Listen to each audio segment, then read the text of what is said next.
ceci, vous connaîtrez la vérité, et la vérité vous délivrera. Vous connaîtrez la vérité vous affranchira. Vous connaîtrez la vérité, et cette vérité vous rendra libre. Il connaît toujours.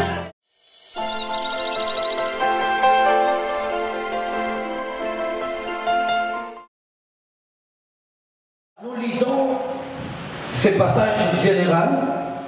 C'est ce passage qui va accompagner notre enseignement.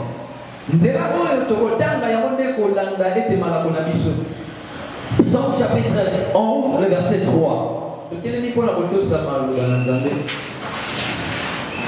Quand les fondements sont renversés, le juste, que fera-t-il?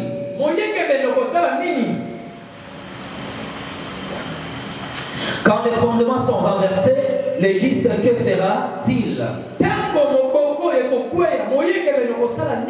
Que Dieu bénisse sa parole. Nous venons de lire le psaume 11, le verset 3. Psaume 11, quand les fondements sont renversés, le juste, que fera-t-il? Lorsqu'on dit le fondement, c'est l'origine dont l'homme est tiré. Donc tout homme est tiré d'une source quelque part. Et quelle est la source par laquelle l'homme est tiré? Tout homme est tiré de ses parents. Les parents sont le fondement de la maison. C'est-à-dire ils sont le fondement de l'homme. C'est Melchisedec qui n'avait pas d'origine.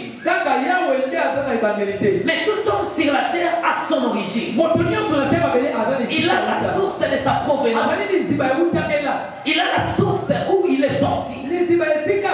Je suis sorti de mes parents. Quoique mon père est mort, mais je sais que j'avais un père qui s'appelait Aimé lorsqu'il était en vie. Et j'ai une mère qui est en vie. C'est là mon origine. C'est là le fondement de ma vie. Je ne peux jamais aller à la contre d'eux. Parce que c'est eux qui sont les chocles d'une vie.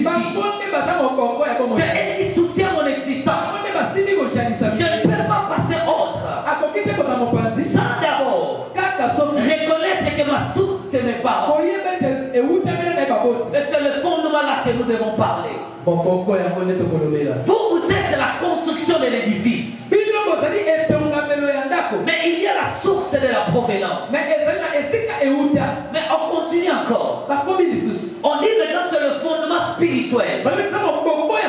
Qu'est-ce qui est spirituel? C'est quelque chose qui n'est pas visible. Celui qui attire sa nature dans l'esprit. Et regarde bien. Nous parlons d'un fondement qui n'est pas visible. Un fondement que l'homme ne peut pas voir. Mais grâce à ce fondement-là, la vie de tout homme sur la terre est bâtie. Le fondement est toujours très important.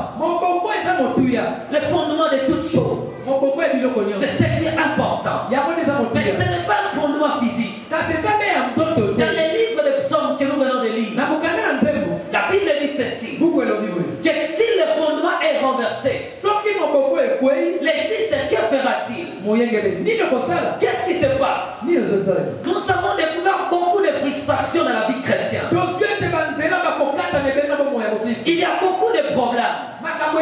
Vous prétendez être un enfant de Dieu, mais vous regardez dans votre vie, il y a beaucoup de choses qui ne marchent pas. Et qu'est-ce qui ne va pas?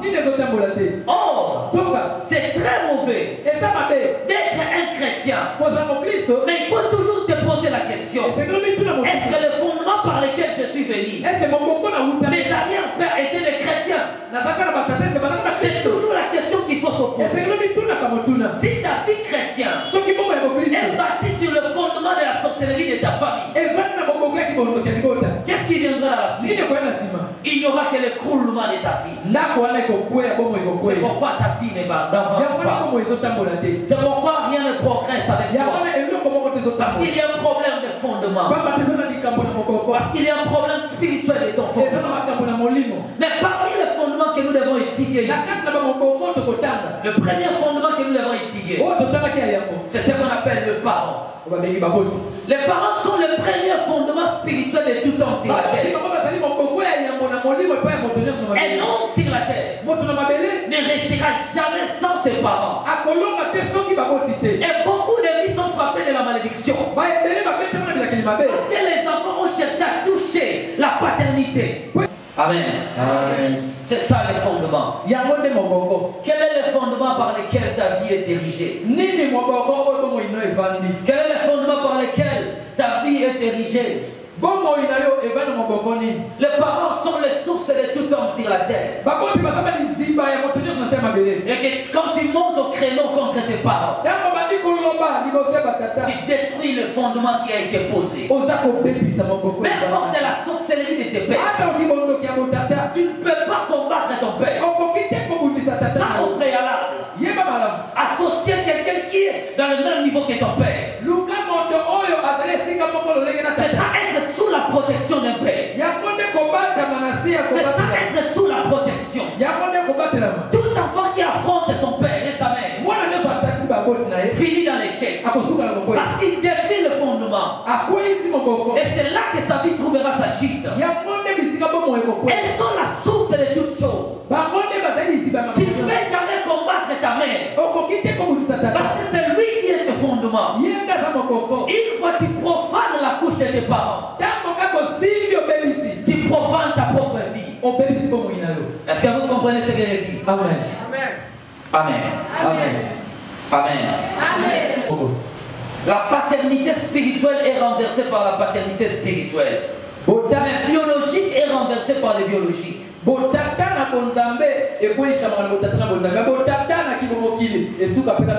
Qu'est-ce que tu dois faire? Que mon père est la source de mon malheur. Si ta vie n'avance pas, c'est ton père. Si ta vie ne marche pas, c'est ta mère. Mais toi, c'est eux le fondement de ta vie. Tu payes les conséquences du mal que tes parents commis sur la terre. Mais tes parents deviennent aussi l'obstacle même de ta réussite. Alors qu'est-ce que tu feras? Qu'est-ce que tu feras? Voilà ce que tu dois faire. Tu ne peux pas combattre ton père. Et que la malédiction que je vis vient de mon père. Si ma vie n'avance pas, cela vient de mon père. Or, l'enfant ne peut pas toucher ses parents. Tu comprends ce que je dis? L'enfant ne peut pas toucher ses parents. Bien que nous sommes dans la maman, nous sommes dans la vie, mais je ne peux pas aller contre ma mère. Je ne peux pas aller contre mon père. Tu ne peux pas lancer le fait contre tes parents. Mais tu continues à subir les choses dans ta vie. Voilà ce qu'on fait. Tu iras chercher une autre personne qui est égale à ton père. Puisque lui c'est mon père, j'irai voir mon grand-père. Je me cacherai derrière mon grand-père pour lui dire ce que je vis avec lui. Parce que lui a l'autorité sur mon père. Ce qu'il dira sur mon père, cela arrivera. Et si mon père décide de combattre mon grand-père, la malédiction là ne n'aura pas d'effet sur moi. Parce que moi je me cache derrière mon grand-père. Là c'est une autre dimension. C'est encore une autre dimension. J'irai voir celui par qui mon père ne peut pas maudire.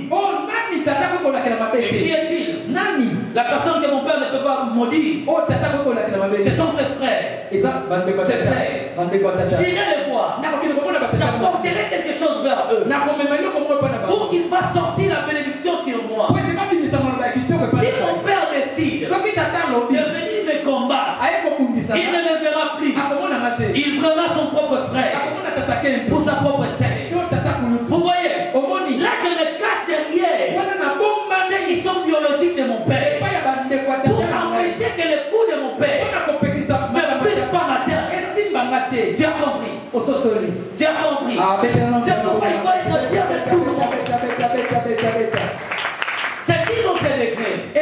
J'avance encore. Admettons que même les frères de mon père ont des problèmes.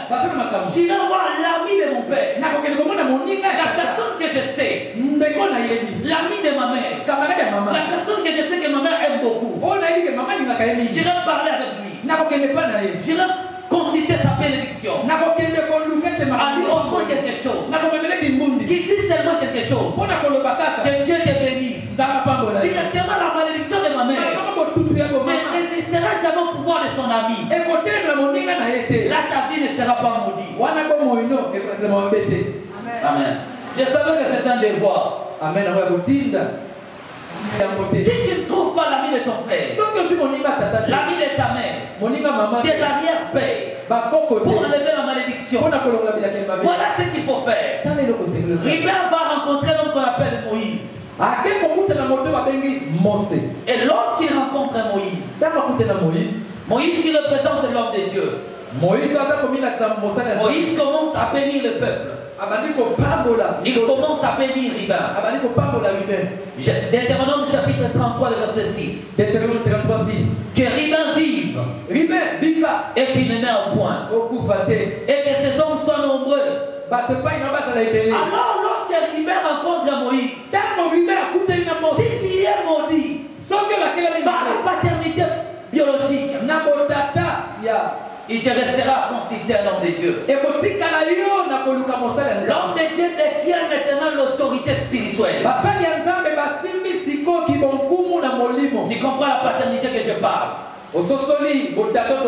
Tu dois considérer un homme de Dieu. Il a dit ceci. Vous connaissez